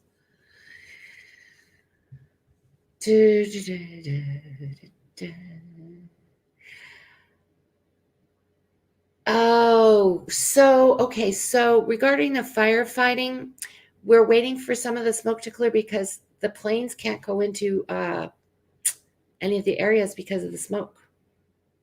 No, they can't get in. I mean, the fire is just burning straight up. That's all that's to it. We've evacuated pretty much everybody, and it's like, bye-bye. However many millions of acres of... Yeah. Oh, Renya. Your grandfather? Well, thank you to him. Thank you. I give my gratitude to your grandfather. And he perished during his work? Oh, what a hero. See, these are the real heroes, and Trump calls them losers. I'm sorry. I didn't mean to write in. That was cold. I did not need to go there. I apologize. That was just foot in mouth moment. No. Renya's father's here. Renya's grandfather is a hero. They are extremely unpredictable, and we have zero containment, and I know you know what that means. That's nope. Yeah, we can't get the planes in. We are praying for rain. I think there's going to be rain coming in tonight. It might not be enough, and I think that I saw NASA photos, and I actually retweeted it on my Twitter account. Twitter. And it is the satellite, and it shows 24-hour, day and night, and it's a stationary satellite. Took the time-lapse photo, and there's a cyclone. I don't know if it's still there, but on Friday or Saturday, there was a cyclone over the mid-Pacific. Like, all that smoke got went out into the Pacific, and has formed a cyclone that's that's twirling counterclockwise, and it is very well within the realm of possibility. I know fluid dynamics. I don't know if it's going to break up, but it looks like it's going to end up like on the coast of Southern California, northern Mexico. Like, people on the West Coast are not used to having cyclones. We have some tornadoes. We do have tornadoes way more than people realize. We have experience with tornadoes. They tend not to be as large and destructive, but this looks like it's going to really set off a cyclone. It looks big. It looked way big. It looked like half the size of the United States of America.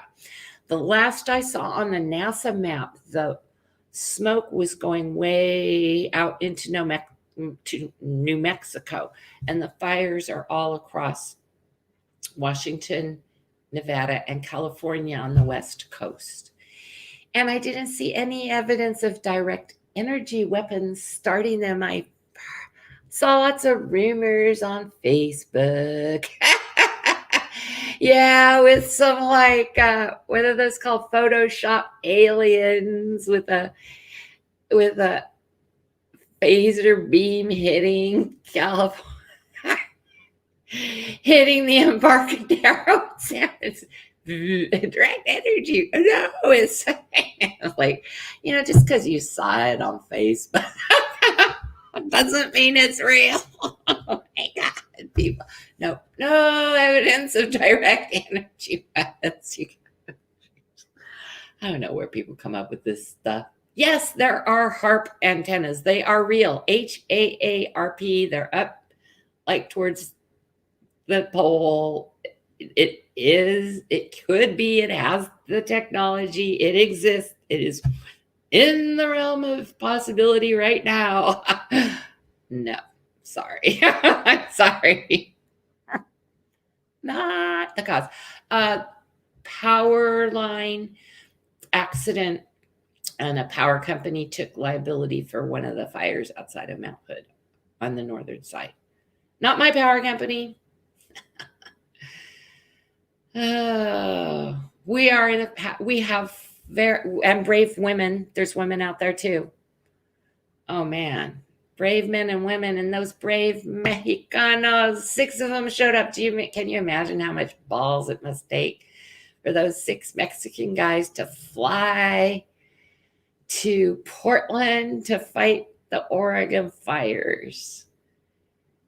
There's like nobody else fighting a triple complex fire that's like 250 miles long and 5,000 feet high.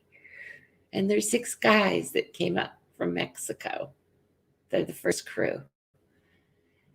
They're probably just building roads and fire lines like 100 miles away.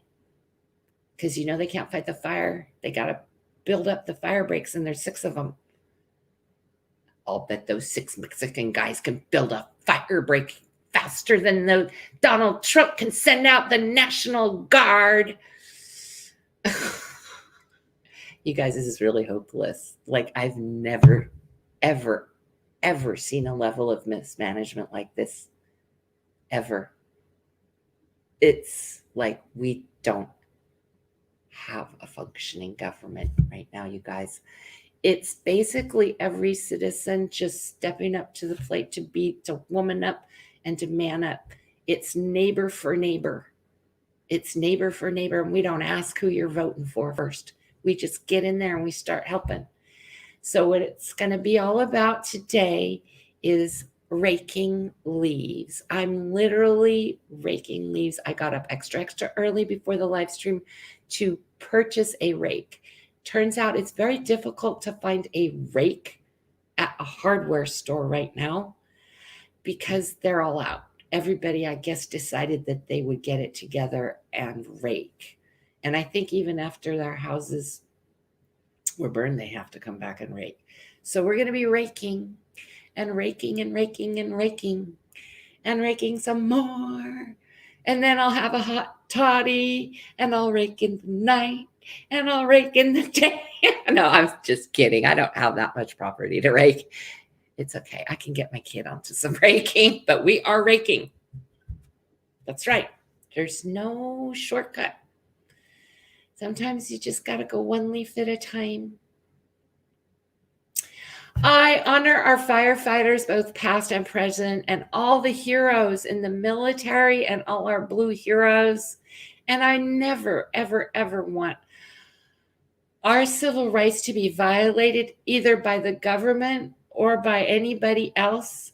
I want accountability for the criminals in our government, courts, and justice system who have been co-opted by foreign interests who are making it next to impossible for us to just function in everyday life during a pandemic already. Hello.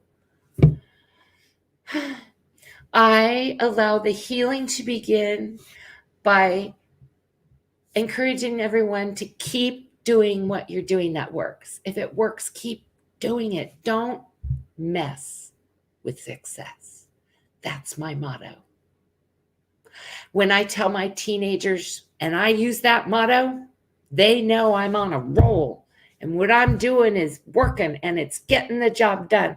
And when they distract me or somebody says, try this, try that, you know what I say? Don't mess with success. That shuts them up. And then they realize that I'm doing what I'm supposed to be doing because I know what I'm doing and it's working and I'm keeping on doing it. And it's called raking leaves and removing wallpaper. This is going to be keeping me busy for a while, you guys. I think I'm pretty much done for our little day here. Renya says, oh, and Kate says she honors the men and women firefighters.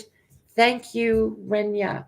And Renya says the United States lost their government in 2016. I think that is a most accurate statement. I'm Canadian and I cried after the blank one, SMH, and thought, Lord, help them, please. And you know what? He's now a threat to our neighbors too. I wouldn't think that it's just a United States problem at this point. This is not to scare you or anything, but to realize that, yeah, Canada, yeah, we need you to really be strong. Don't hesitate to close your borders if you have to. I know it's wicked to say that. Here I am, a good, nice, wonderful lady in Oregon telling a Canadian viewer to say, stop Americans from coming over if it gets that bad. You don't know who. Have your policy. Okay, this is actually what these federal attorneys and everyone has been encouraging. First of all, we need to get on live streams and forget about Facebook and Twitter and all that posting and yada yada. We need to get out in person and help people vote, help them register, help them get their ballots, help them check their voter registration, help them, and in person, not online, not just, oh, here's a voter.org link, go there. We need to show up in person. Each and every leaf that we rake off that ground matters. Each and every person who's having a hard time voting, because we're going to have a hard time voting. I've never had a tough time voting. It's going to be tough voting this year. We want to volunteer to help people vote because there's not going to be any substitute for in-person voting. Now, I am so not up on the state of Oregon because I literally just showed up recently that all I know, this is factual. Each state has its own voter board. So you want to go to your county board of elections or your state, because it's not the same for every state in the United States of America. Okay. So, and even if you're Canadian, you can encourage your guests, American guests, the expatriates, to do their absentee voting. Okay, now, I don't know how that works. So there's a whole lot more we need to know about voting. I understand some of the early voting is starting. So I think it's going to be talking about voting and voting and voting until we're blue in the face, until we literally become blue, like the genie in the bottle or the blueberry girl in the Willy Wonka factory who ate too many blueberries and then turned into a giant blue balloon and then popped. We're going blue, so blue that it's like crazy. And remember, we're in a Uranus retrograde all the way until the 14th of January, just before the inauguration, which is the giant icy blue planet. And right now, until shortly after the election in November, we just began the Mars retrograde. Mars is the planet of conflict, of domesticity, and also the destroyer, like the Shiva, like in a good way, of like me scraping off wallpaper and pulling the panel off in a good way, that in order to make the wall look nice, I have to get out icky chemicals and do nasty scrapey processes and peel meticulous little, I mean, you see all those different processes for this election. We want to be fastidious and are not sloppy. Okay, but we got to break it down, registering, verifying registration, ballot reception, because how do you vote without a ballot if you're doing it absentee? Polling places, what if we had physical polls, which have been removed? I understand in Wisconsin they closed 53 polling places. Right now, we got to be on it. And we have to believe that even when Donald Trump refuses to concede, which we know he's gonna, we're just gonna take it off the cup like, so what? It's not the end all be all when he refuses to concede. Yep. Nowhere is safe right now with that, which is why I cannot believe they're not removing him. But I have done card spread after card spread after card spread. Even last of the Trump Dynasty series, when you go and you'll see, one of the first questions I ask is, are we going to have an interim president? Because now there's all this talk that, oh, Trump's going to resign, so Mike can pardon him, and then Mike can be on. It was so out there. No, that is not going to happen. If you're able to try, yes, help give rides to the polls. That's right. Because there's another thing which I've always done, and which is that, and I have to look into this because I am very unaware of my voting status. I have to look into this. Is bad because I just moved. Now, see all these people who are displaced from the fire, all these people who relocated because of the pandemic, who are on these last minute registrations because I didn't even have an address till last week. We've got to help all these people get re-registered who just got burned out of their homes and who are displaced. It doesn't matter what party they vote for. What matters is they have a chance to vote. Oh, hi, Marie. Thanks for all the great comments lately. Marie says, so glad I'm safe. Oh, yes, I'm very, very safe. We actually are lifted level 1. I don't even have a get ready to evac order now. It's like we've got rain coming in, and soon I do need to leave the live stream because one of the instructors from the school asked to call me, the parent. And then after that, I'm making leaves because we're starting distance learning. We're doing a delayed start here. Hello, Marie. Blessings. Yeah, all those wonderful suggestions like Renya has, and all those wonderful things helping people check their voter registration. Okay, right now, everyone who thinks they're registered needs to double check their registration, because even if you receive a ballot, it might not get counted.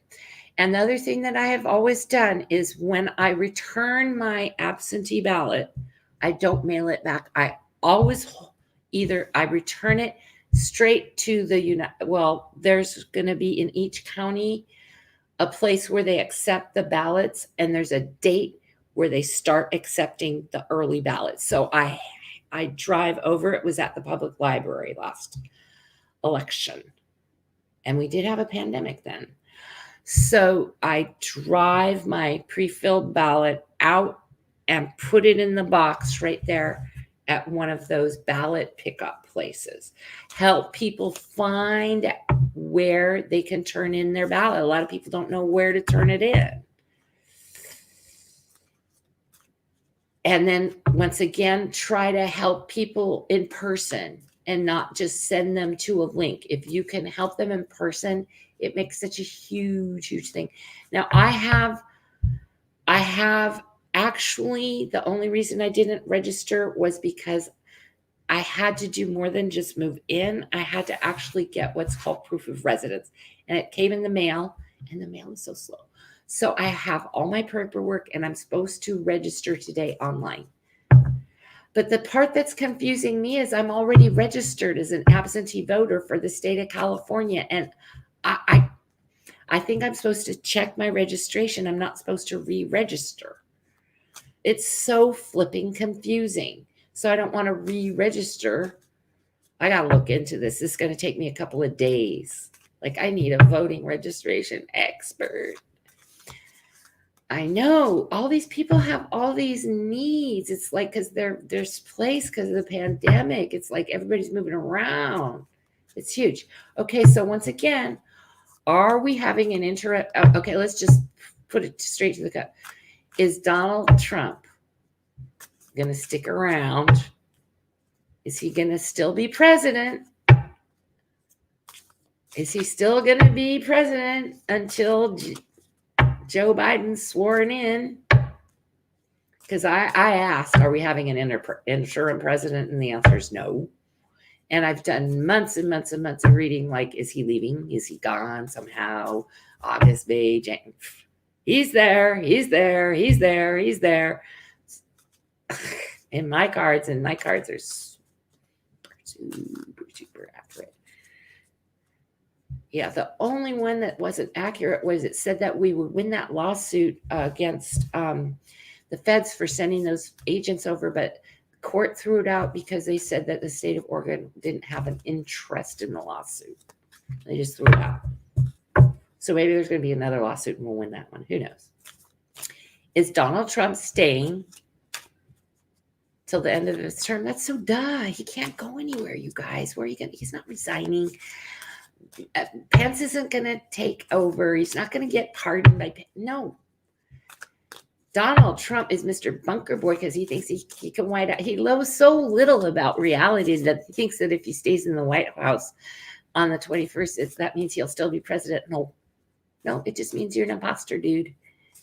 All right, so the question is, yeah, I believe that too, Rania. I really believe that his ego is so huge that so the question is, will Donald Trump remain in office till the end of his term? Will Donald Trump, this is just a quickie, 1, 2, 3 cards, and we're out of here because I got to get going because my kids got to get back to school. That's right. A quickie, 1, 2, 3. Will Donald Trump remain in office till the end of his term? We could get a no, like you said, Rania. He could just be flaking out because he doesn't want to. Oops. Get this cards down here. Sorry about that. Will Donald Trump remain in office till the end of his term?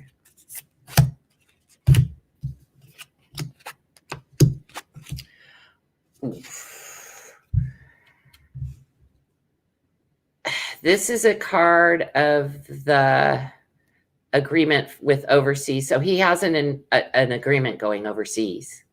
That is so flipping obvious. to steal the election and remain. I told you.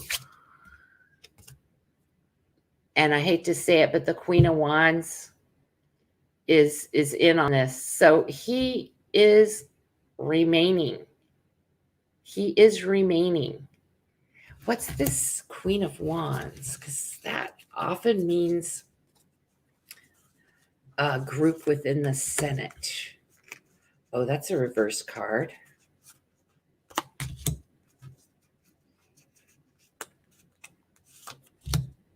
Ooh, in a reverse world. What the Queen of is Donald Trump remaining till the end of his term in office. This is damning evidence against him reversed. Okay, that means even though all this damning evidence and all this information, all these whistleblowers, all this evidence, all these indictments, they're not going anywhere. They're not going anywhere against him. No momentum. This is the Nine of Pentacles. This is his little club of all his votes and everything that he's got, his resources to keep him there. There's other people involved. Okay, this is not the end. This is saying he is not accepting the end of his term. This is the termination. This is the end of card. This is the world reverse. This is saying he is not accepting the end of his term. Like, this is not news. This is not news. Oh, it's like we all know he's going to pull a fast one. Yeah. Namaste. Blessings to all. And remember, keep doing what works. Keep doing with what works. And if it makes you feel like happy and relieved of all this malignment and pressure, go for it. It needs to be self-soothing in a healthy way. Myself, I have a little bottle of essential oil, and I literally use it as a sniffer. It has lemon oil and some other oils, and I just, when I need a shot, and it's so healthy, and it's just like, it's a quicker pick-me-upper, and I just use it and boom, up each nostril. And then I found out that one of the oils is supposed to help neutralize any coronavirus exosomes, which may be in my sinuses. So I'm regularly cleaning my sinuses because also all the smoke. So for me right now, self-care is as simple as doing a little sinus cleanup. Yeah. And I've also having to do my eyes but right now that's like so self-soothing. It's like, my eyes feel good. Because I think you guys might have heard on one of the other live streams I popped in. I was like, my eye's infected. I'm in a viral. I got rid of that. That's all good.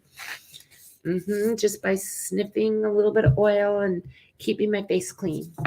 That can just be as simple as giving yourself a foot rub. Literally. In a bowl of hot water with some Epsom salt. Okay. All right. So what is so important about the 14th today is that Mitch, no matter how much pressure, how many bribes he's getting, and no matter what he tries, in the end, the partnership is not between him and these other players. It's the unity of the next president and his running mate, a woman that is obviously Joe and Kamala. And that's the outcome of the reading. Bottom line, no matter how hard Mitch tries, no matter how much money Gina shovels out to lobbyists for bribes, you know what? In the end, you guys, we're getting a new president. Yay! Keep the faith and just act as if. I believe that. You know, I don't normally go for the fake it to make it thing, but for now, we can fake it to make it. Let's get out that vote. Okay? Thank you. Thanks. We'll see you guys next week. We'll do another mineral show.